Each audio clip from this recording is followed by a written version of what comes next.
"Get your hands off her, now!" The shout cuts through the night air as the situation at the roadside stop instantly unravels. A suspect is still refusing to get into the patrol car, pulling away from officers who are trying to keep things under control. It's Officer Maya Nkomo, 28, standing just a few feet away, trying to calm everyone down as multiple officers struggle to de-escalate a man who is resisting every single command, but still not fully violent. The scene is tense, chaotic, but still contained, barely. Then Sergeant Daniel Kessler arrives.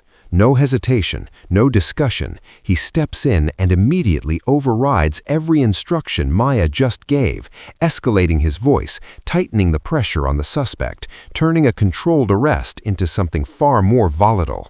Maya steps forward to intervene because what he's doing is crossing the line. And that's when everything changes. Because in the next second, the senior cop turns, not toward the suspect, but toward her. Before we continue with this video, please like, subscribe, and turn on the notification bell for updates. The air goes still for half a second, like even the night itself is waiting to see what happens next. Officer Maya Nkomo doesn't move. She's already stepped forward, her hand halfway raised, not to challenge authority, but to stop a situation that is seconds away from tipping out of control. The suspect is still struggling near the patrol car, breathing hard, refusing every command, not violent enough to justify force, but panicked enough to make everything unstable. Two officers hold position on either side, unsure whether to tighten control or ease off. This is not a new kind of call for Maya. She's seen this pattern before, resistance that can be resolved with time, space, and calm direction. Her voice is steady as she tries to guide the team back into control, reminding them to slow it down, to stop crowding the suspect. But nobody is listening the way they should, because Sergeant Daniel Kessler is now on scene. The moment he arrives, the entire tone shifts. His boots hit the pavement fast, his voice even faster.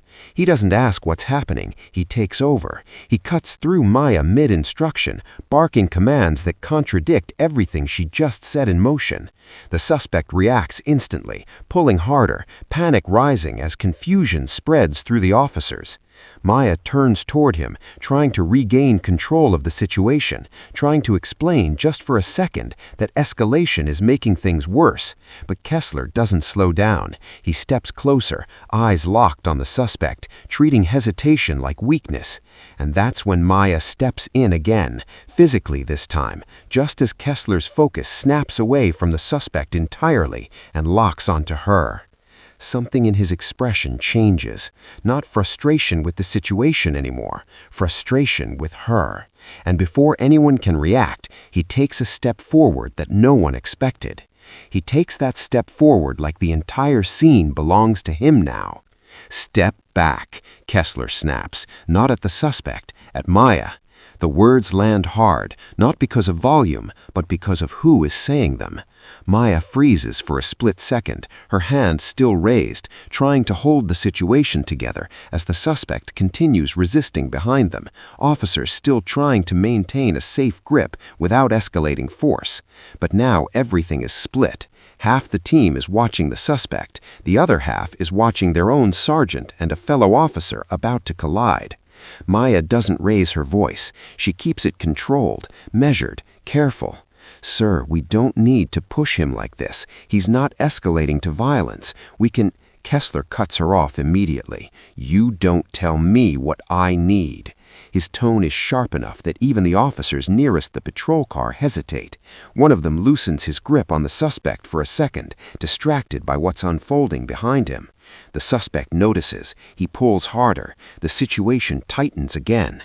Maya steps in just half a step closer, not aggressive, just urgent. "Sir, if we keep increasing pressure, he's going to bolt or hurt someone. We can still bring this down safely." That's when Kessler turns fully toward her. Not a glance, a full pivot. The energy shifts instantly. The suspect is still there, still struggling, but suddenly he is not the center of attention anymore. Kessler takes another step forward. "Step back," Kessler snaps, not at the suspect, at Maya. The words land hard, not because of volume, but because of who is saying them.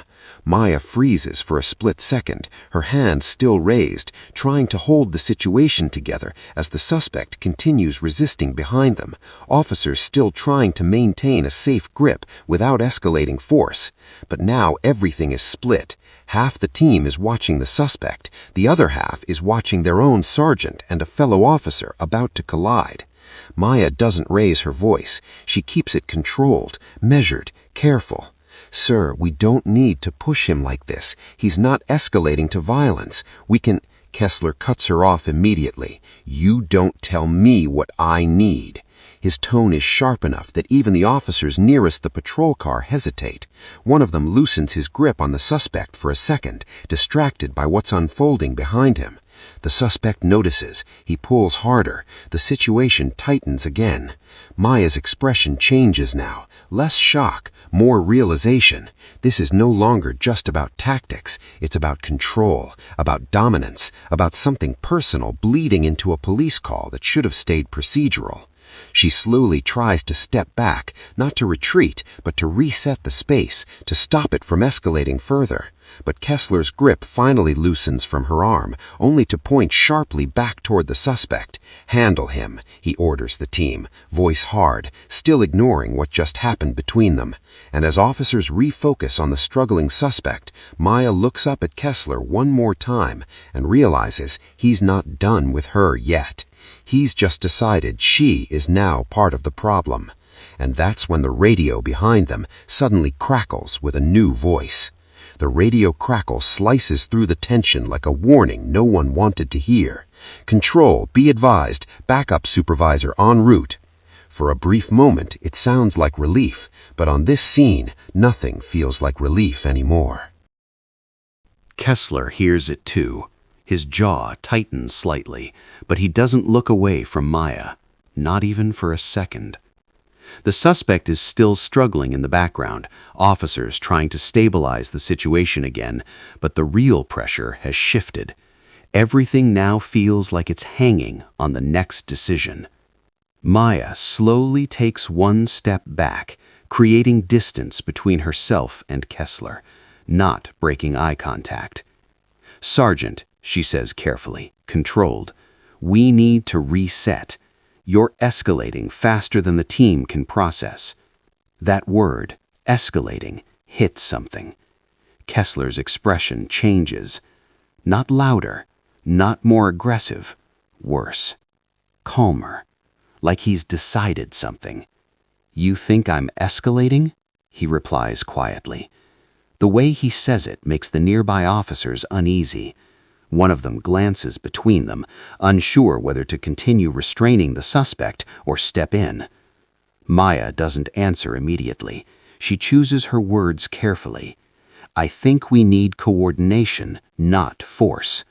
That's when Kessler finally turns his head slightly, not toward the suspect, not toward the team, but toward the officer holding the radio. "Repeat what you just said," he orders sharply.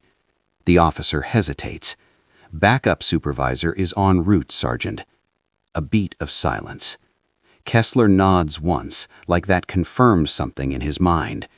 Then he steps closer to Maya again. "You think I'm escalating?" he says low enough that only she can hear. "You just escalated this scene." Maya's eyes narrow slightly. "Sir, I'm trying to prevent someone getting hurt." But Kessler is no longer listening. He looks past her now, toward the suspect, and raises his voice again, overriding everything she just tried to stabilize. "Enough. Move him now." And that command, sharp, absolute, breaks the fragile balance completely. The suspect panics again. The officers react at once. The scene erupts back into chaos. And as Maya moves instinctively to step between force and escalation, Kessler suddenly reaches out again, this time not to stop her from speaking, but to physically pull her out of the way. And this time there is no hesitation in his grip.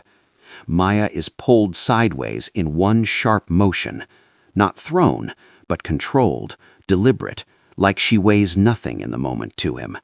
"Stay out of it," Kessler barks, his voice cutting across the entire scene. For a split second, everything splits into two realities. One half of the scene is still a suspect struggling against officers near the patrol car, chaos rising again as the commands stack and collide.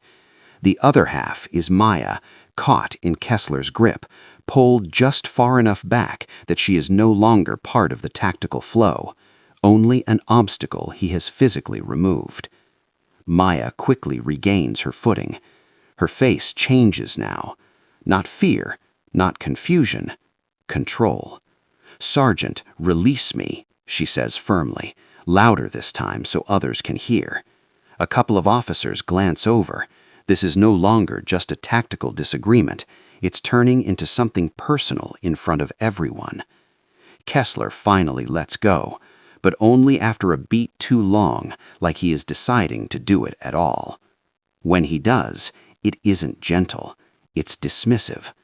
"Focus on your job," he says coldly, already turning away from her. But Maya doesn't move back this time. She stays exactly where she is. Because now she sees it clearly. The suspect is no longer the center of the issue. Kessler is. The suspect suddenly stumbles as officers tighten control again under pressure. One officer calls out for calmer coordination, but it's too late. Everyone is reacting instead of leading. Maya steps forward again, but this time not toward Kessler directly, toward the gap in command he just created. "Stop," she calls out, sharp and clear. "You're breaking coordination." Kessler whips his head back toward her instantly, and for the first time, his voice drops completely. "You want to question me in front of my team?" The words hang heavy in the air. Officers freeze again, caught between obedience and disbelief. Maya holds her ground. "I want to prevent someone getting seriously hurt." A beat of silence. The suspect is still struggling in the background, but even that feels distant now, overshadowed by the standoff forming in the center of the scene. Kessler takes one slow step toward her again, not rushing, not reacting, deciding. And as he closes the distance, his hand lifts slightly, not toward the suspect this time, but toward Maya again. And no one moves to stop him.